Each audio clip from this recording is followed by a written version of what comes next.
मैं विनम्र आग्रह करता हूं श्रीमती अनामिका सिंह पटेल जी से कि आज के इस प्रेस वार्ता को संबोधित करें। धन्यवाद दानिश जी, सारे पत्रकार बंधु। और मुझे अच्छा लग रहा है कि नारी शक्ति अच्छी संख्या में उपस्थित है यहाँ।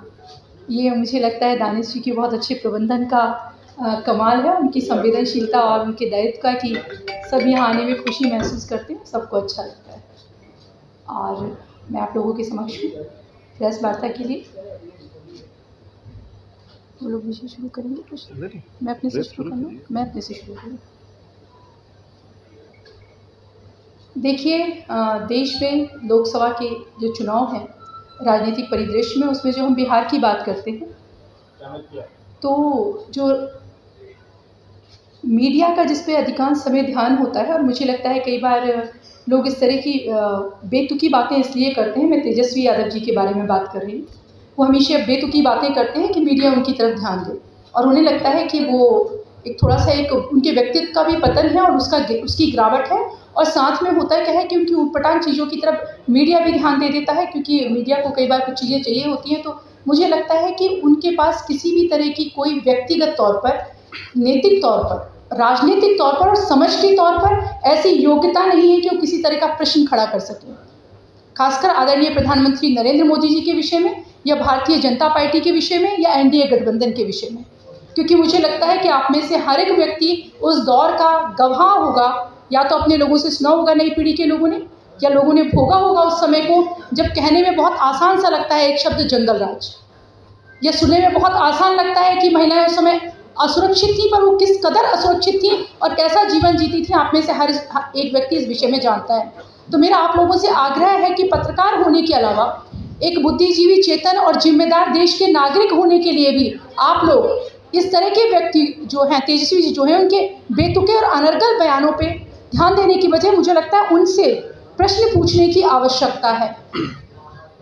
उनसे प्रश्न पूछने की आवश्यकता है कि क्या उन्हें कोई नैतिक अधिकार है कि वो किसी भी विषय पर बोल सकें। राजनीति से इतर बात करते हैं, क्या व्यक्ति के तौर पर उन्हें कोई नैतिक अधिकार है, वो बोल सकते हैं? इतने बुद्धिजीवी और कर्मठ पत्रकार यहाँ बैठे हुए हैं, आप में से हर एक जानता है कि बिहार उर्वरता की, कर्मठता की और प्रतिभा की भूमि है। जहाँ का व्यवसाय आईएएस, पीसीएस और डॉक्टर होने चाहिए थे, उनके पिताजी के समय में जहाँ अपहरण एक उद्योग बना दिया गया था और रंगदारी, वो व्यक्ति बात करेगा? मैं उनसे पूछना चाहती हूँ कि उनके पिता के और उनकी माताजी के समय में कितनी महिलाएं सुरक्षित थीं? वो महिला सुरक्षा की बात करते हैं, जिनके समय में एक आईएएस की पत्नी आज जो दलित वोट मांगने का ढोंग करते हैं और शोषितों के साथ खड़े होने का स्वांग रचते हैं।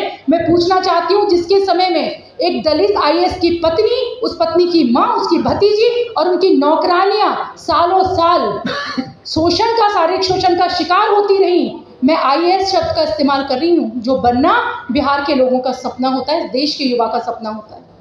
और जब एक व्यक्ति आईएएस बनता है तो गांव जौहार का और पीढ़ियों का नाम रोशन होता है। और वो व्यक्ति कितना असहाय रहा होगा,